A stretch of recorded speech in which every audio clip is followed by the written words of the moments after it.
Hello students, स्वागत है आपका हमारे डिजिटल प्लेटफॉर्म पर। हमारा जो 9:30 बजे लाइव सेशन रहता है, इस लाइव सेशन के माध्यम से अपन डिस्कस करते हैं ज्योग्राफी से संबंधित कुछ महत्वपूर्ण क्वेश्चन के बारे में। तो आज के सेशन में उसी कड़ी के अंतर्गत अपन लेकर आए हैं राजस्थान का भूगोल के कुछ क्वेश्चन आंसर। ठीक है, अगर आपने हमारा ऐप डाउनलोड नहीं किया तो आप हमारा ऐप डाउनलोड कर सकते हैं, जो आपको प्ले स्टोर पर मिल जाएगा सीकर क्लासेस के नाम से। ठीक है, ऐप डाउनलोड कीजिएगा, वहां पर आपको विभिन्न प्रकार के जो कोर्स हैं वो मिल जाएंगे। इन सभी जो जितने भी अपन यहाँ पे टेस्ट सीरीज करवा रहे हैं, इनकी पीडीएफ भी आपको वहां पर अवेलेबल हो जाएगी। और आप हमारा टेलीग्राम जो चैनल है उसको भी ज्वाइन करके पीडीएफ प्राप्त वहां से कर सकते हैं। चलिए आज के अपने सेशन की तरफ बढ़ते हैं। आज का अपना पहला क्वेश्चन है इसी सीरीज के अंतर्गत।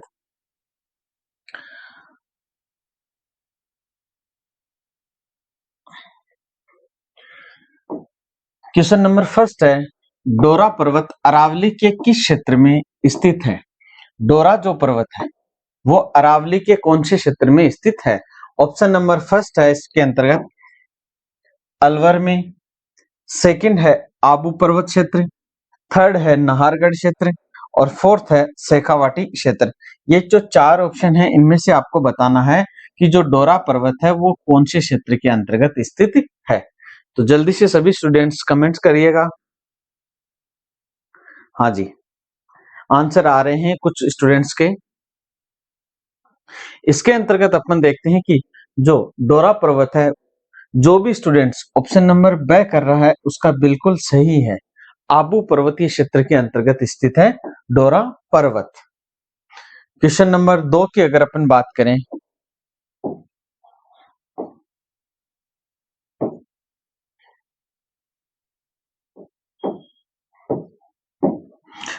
क्वेश्चन नंबर 2 है, राजस्थान के पूर्वी मैदान में कौन सा नदी बेसिन सम्मिलित है? पूर्वी जो क्षेत्र है उसके अंतर्गत पूछा गया कि कौन सा नदी बेसिन स्थित है। यानी कि अगर राजस्थान का अपन मैप देखते हैं तो कुछ इस प्रकार से अपने को देखने को मिलता है। और पूर्वी क्षेत्र, इस क्षेत्र के अंतर्गत अपने को बताना है कि कौन सा नदी बेसिन है वो स्थित है। ऑप्शन नंबर फर्स्ट है इसके अंतर्गत लूनी बेसिन, सेकंड ऑप्शन है जवाई बेसिन, थर्ड ऑप्शन है बनास बेसिन और फोर्थ ऑप्शन है घग्गर का मैदान। बहुत ही इजी सा क्वेश्चन है, मैप बना के अगर आप करते हो तो बहुत इजी हो जाता है ये क्वेश्चन करना। चार ऑप्शन दिए गए हैं, चारों ऑप्शन में से आपको आंसर करना है यहाँ पर। हाँ जी, आंसर कीजिएगा। इसके अंतर्गत अपन देखते हैं कि लूनी जो बेसिन है ये कहां पर स्थित है? इस क्षेत्र के अंतर्गत लूनी नदी बहती है, तो ये भी ऑप्शन नहीं है। जवाई जो नदी है वो भी इसी क्षेत्र के अंतर्गत बहती है, तो ये सेकंड ऑप्शन भी कट हो जाता है। फोर्थ ऑप्शन अगर अपन देखें, जो घग्गर का मैदान है, ये राजस्थान का जो उत्तरी भाग है उसके अंतर्गत स्थित है, तो ऑप्शन नंबर फोर्थ भी कट हो जाता है। तो जो भी स्टूडेंट्स ऑप्शन नंबर थर्ड कर रहा है उसका बिल्कुल सही है। बनास बेसिन है वो राजस्थान के पूर्वी मैदानी क्षेत्र के अंतर्गत स्थित है। नेक्स्ट क्वेश्चन की अगर अपन बात करें, क्वेश्चन नंबर थर्ड,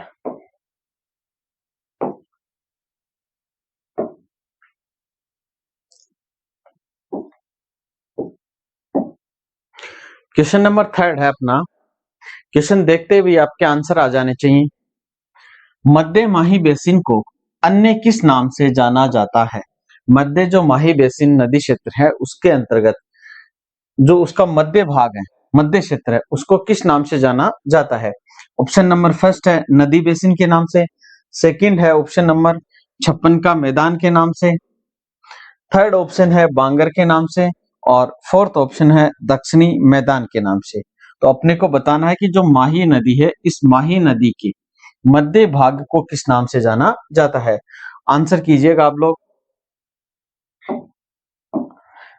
राजस्थान के अंतर्गत अपन देखते हैं कि जो माही नदी है वो इस प्रकार से बहती है। ठीक है, तो यहां पर इसका जो मध्य माही क्षेत्र है ये वाला, इस वाले भाग को किस नाम से जाना जाता है ये अपने को बताना है। चार ऑप्शन है, आंसर कीजिएगा। सभी स्टूडेंट्स के लगभग सही आंसर यहाँ पर आ रहे हैं कमेंट्स के अंतर्गत। इसके अंतर्गत अपन देखते हैं कि ऑप्शन नंबर जो ब है वो बिल्कुल सही है। छप्पन का मैदान के नाम से जाना जाता है मध्य माही बेसिन को, छप्पन के मैदान के नाम से जाना जाता है। ठीक है, क्वेश्चन नंबर 4 की ओर अपन चलते हैं। बहुत ही शानदार क्वेश्चन है ये वाला। हाँ जी, मुकुंदरा की पहाड़ियां किस जिले में स्थित हैं? मुकुंदरा की जो पहाड़ियां हैं वो निम्न में से कौन से जिले के अंतर्गत स्थित है? आपको यहाँ पर आंसर करना है। ऑप्शन नंबर फर्स्ट है टोंक, सेकंड ऑप्शन है झालावाड़, थर्ड ऑप्शन है बूंदी और फोर्थ ऑप्शन है कोटा। ये चार ऑप्शन अपने सामने यहाँ पर दिए हुए हैं। इनमें से अपने को बताना है कि मुकुंदरा की पहाड़ियां निम्न में से कौन से जिले के अंतर्गत स्थित हैं। तो सभी स्टूडेंट्स आंसर कीजिएगा इसका जल्दी से जल्दी। हाँ जी, आंसर आने यहाँ पे शुरू हो रहे हैं। इसके अंतर्गत अपन देखते हैं कि कुछ स्टूडेंट कंफ्यूज हैं, कुछ कोटा बूंदी कर रहे हैं। तो जो भी स्टूडेंट ऑप्शन नंबर 4 हैं कर रहे हैं उनका बिल्कुल सही है कि मुकुंदरा की जो पहाड़ियां हैं वो कोटा जिले के अंतर्गत स्थित हैं। अगला है अपना क्वेश्चन नंबर 5। क्वेश्चन नंबर 5 के अंतर्गत अपन देखते हैं कि चंबल बेसिन की मुख्य भू आकृति है। चंबल जो नदी क्षेत्र है उसकी मुख्य भू आकृति निम्न में से कौन सी है?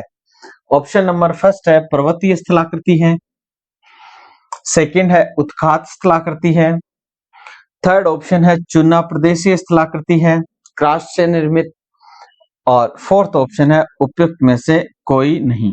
ये चार ऑप्शन अपने सामने यहाँ पे दिए हुए हैं। इनमें से आंसर कीजिएगा कि जो चंबल नदी बेसिन है उसकी मुख्य भू आकृति कौन सी है। जो चंबल जो नदी है उसकी मुख्य विशेषता भी मानी जाती है राजस्थान के अंतर्गत। इन्हीं में से उसका आंसर अपने को देना है। तो हाँ जी, जो स्टूडेंट इसका लगभग सही आंसर दे रहे हैं कि उत्खात स्थलाकृति। ठीक है, ऑप्शन नंबर जो ब है उसका बिल्कुल सही है, उत्खात स्थलाकृति के नाम से जाना जाता है।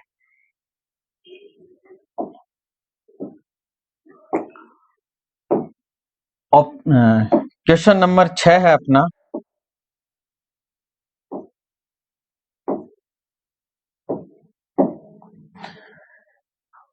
बारां जिले में घोड़े की नाल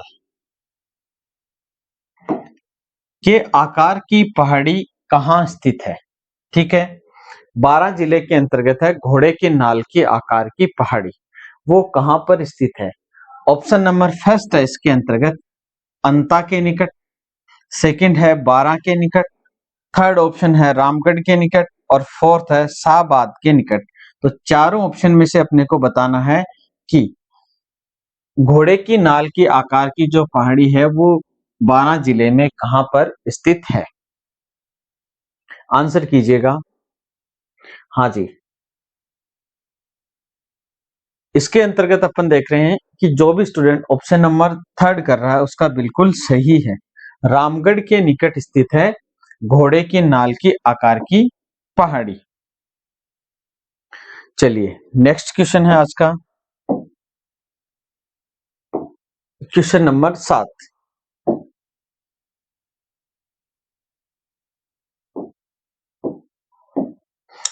क्वेश्चन नंबर 7 की अगर अपन बात करें तो देखते हैं कि बूंदी में की पहाड़ियों का सर्वोच्च शिखर है। बूंदी जिले के अंतर्गत जो पहाड़ियां हैं उनका जो सर्वोच्च शिखर है वो निम्न में से कौन सा है? ऑप्शन नंबर फर्स्ट है चंदवाड़ी, सेकंड है सतूर, थर्ड ऑप्शन है रामगढ़ और फोर्थ ऑप्शन है राजगढ़। जल्दी से आंसर कीजिएगा चारों में से कि बूंदी की पहाड़ियों का सर्वोच्च जो शिखर है वो कौन सा है। बहुत ही शानदार क्वेश्चन है। इस प्रकार के जो क्वेश्चन आते हैं वो बहुत ही टेढ़ी खीर हो जाते हैं करने, घुमा फिरा के इस प्रकार के क्वेश्चन है वो आपको दिए जाते हैं। तो आंसर कीजिएगा।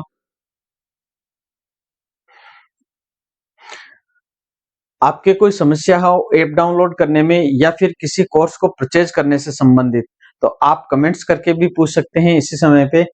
और इसके अंतर्गत अपन देखते हैं कि बूंदी की पहाड़ियों का जो सर्वोच्च शिखर है, जो भी स्टूडेंट ऑप्शन नंबर ब कर रहा है सतूर, उसका बिल्कुल सही है। सतूर जो शिखर है वो है बूंदी की पहाड़ियों का सर्वोच्च शिखर। Question number 8।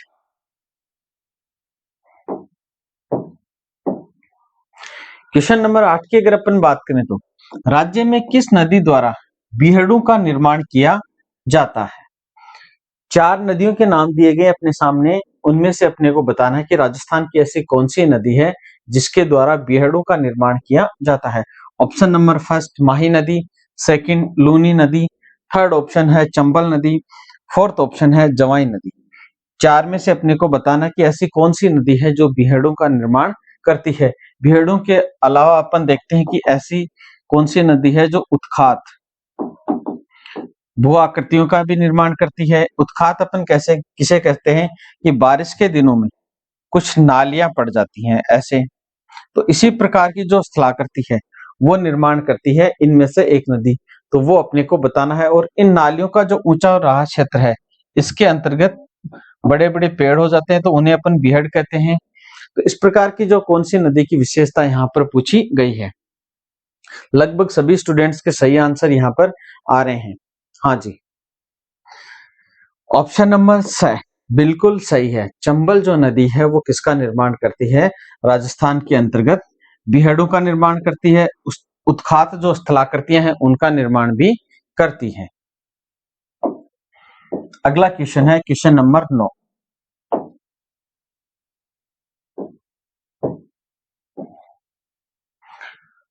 तोरावाटी की पहाड़ियां मुख्यतः किस क्षेत्र में विस्तृत हैं?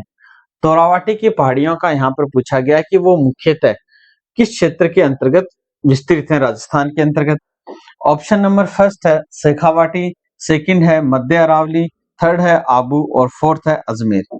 जल्दी से आंसर कीजिएगा कि तोरावाटी की जो पहाड़ियां हैं वो मुख्यतः किस क्षेत्र के अंतर्गत विस्तृत हैं। इसके साथ ही कमेंट्स कीजिएगा कि तोरावाटी की जो पहाड़ियां हैं वो राजस्थान के कौन से जिले के अंतर्गत स्थित हैं। हाँ जी, इसके अंतर्गत अपन देखते हैं कि तोरावाटी की जो पहाड़ियां हैं वो राजस्थान के अंतर्गत मुख्यतः शेखावाटी का जो क्षेत्र माना जाता है उसके अंतर्गत स्थित है। पहले ये जो तोरावाटी क्षेत्र है ये आता था सीकर जिले के अंतर्गत। वर्तमान समय में मुख्यतः तोरावाटी की अगर अपन बात करते हैं तो एक नवीन जिले का निर्माण हुआ है, नीम का थाना। इस नीम का थाना जिले के अंतर्गत आती हैं मुख्य रूप से तोरावाटी की पहाड़ियां। आज का अपना अगला क्वेश्चन है क्वेश्चन नंबर 10। इसके अंतर्गत अपन देखते हैं कि निम्न में से मध्य अरावली के दर्रे कौन से हैं। तो 4 अपने सामने ऑप्शन दिए हुए, इनमें से अपने को बताना है कि मध्य अरावली की जो जिला है दर्रा है वो इनमें से कौन सा है। ऑप्शन नंबर फर्स्ट है बर है, सेकंड है शिवपुर घाट, थर्ड है सूर्रा घाट और फोर्थ ऑप्शन है उपयुक्त छवि। मेरे ख्याल से आप सभी लोग इसका सही आंसर दोगे, क्योंकि मध्य अरावली के दर्रों की अगर अपन बात करते हैं तो अपन मुख्य रूप से बर के बारे में पढ़ते हैं, शिवपुर घाट और सूर्रा घाट के बारे में पढ़ते हैं। तो यहाँ पर ऑप्शन नंबर जो द है वो बिल्कुल सही है। उपयुक्त जो सभी दर्रे हैं वो मध्य अरावली के अंतर्गत ही स्थित हैं। ये आज के क्वेश्चन थे, राजस्थान की ज्योग्राफी से संबंधित कुछ महत्वपूर्ण क्वेश्चन आज अपन ने किए। तो अगर आप इन सभी क्वेश्चंस की पीडीएफ प्राप्त करना चाहते हो तो आप हमारा टेलीग्राम जो चैनल है उसको ज्वाइन कर सकते हैं, जो सीकर क्लासेस के नाम से है। और रोज रात को 9:30 बजे अपना ये जो सेशन है ये लाइव रहता है, तो इस सेशन से जुड़ना ना भूलिएगा। Thank you students.